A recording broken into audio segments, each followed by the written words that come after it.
जहाँ के ससुरालवा में दुल्हा में गए जाए के ससुरालवा में लीहे दुल्हा में गए। महाकाल रिकॉर्डिंग स्टूडियो मटेश्वर धाम काठो आई के ससुरालवा तोरा देबो गयाई गए आई के ससुरालवा तोरा आई के ससुरालवा तोरा देबो गयाई गए आई के ससुरालवा तोरा देबो गयाई गए। प्यार करके हमारा जिंदगी पहिले है बर्बाद है गई प्यार करके हमारा जिंदगी पहिले है बर्बाद है गई प्यार करके हमारा जिंदगी। डीजे अमित तिवारी सिंगिंग राजेश रंगीला राजेश रंगीला जाई के ससुरालवा में लीहे दुल्हा में गए प्यार करके हमारा जिंदगी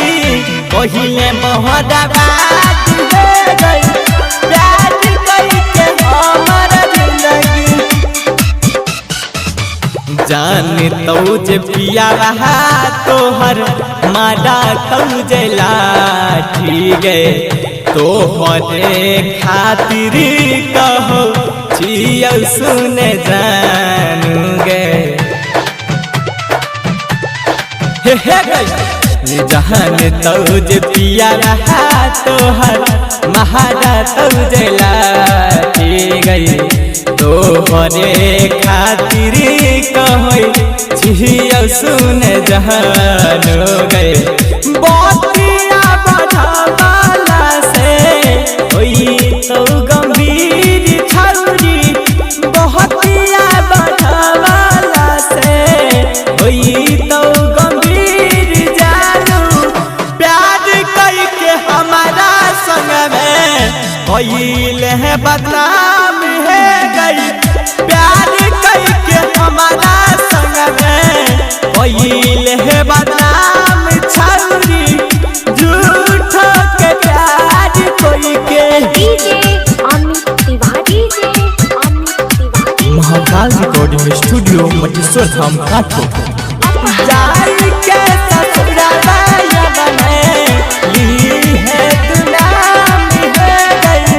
प्यार करके हमारा संग में। महाकाल रिकॉर्डिंग स्टूडियो मटेश्वर धाम काठो सिंगहरी रहा जिसके पहिले दिल पर बार छौरी झूठों के प्यार